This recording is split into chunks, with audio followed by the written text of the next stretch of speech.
दोस्तों, मैं आपका दोस्त रवि गुप्ता एक बार फिर शब्दों की इस यात्रा में आपका स्वागत करता हूं साहब।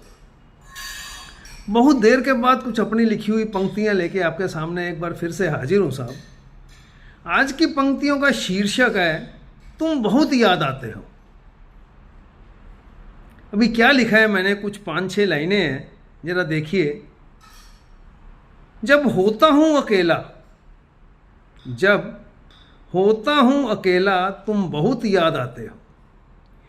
काली स्या रातों में जब देखता हूं चंदा तुम बहुत याद आते हो।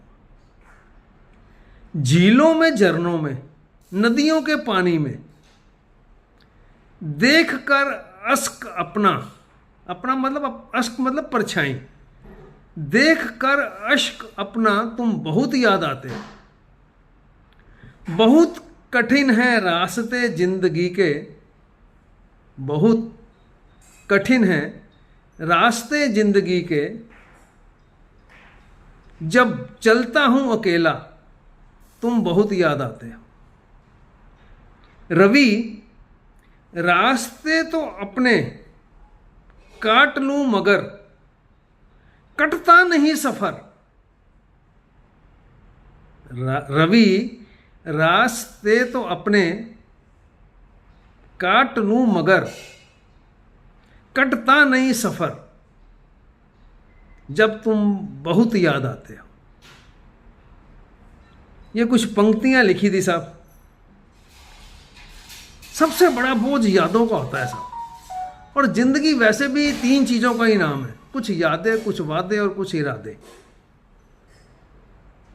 आज आप जो अपने मोबाइल में फ़ोटो खींचते हो, जो घर में फ़ोटोएं रखी हुई हैं, वो क्या है? वो यादें ही है ना साहब। जब होता हूँ अकेला तुम बहुत याद आते हो। काली स्या रातों में जब देखता हूँ चंदा तुम बहुत याद आते हो। झीलों में, झरनों में, नदिया के पानी में देख कर अश्क अपना, जब देखता हूँ अश्क अपना तुम बहुत याद आते हो। बहुत कठिन है रास्ते जिंदगी के, जब चलता हूं अकेला तुम बहुत याद आते हो। रवि, रास्ते तो अपने काट लूं मगर कटता नहीं सफर, जब तुम बहुत याद आते हो। यही थी साहब। अच्छी लगे तो शेयर कमेंट कीजिए, नहीं अच्छी लगे तो भी शेयर करके बताइए साहब। फिर मिलेंगे दोबारा यूं ही शब्दों की इस यात्रा में। तब तक दुआओं में याद रखिए साहब। प्रणाम।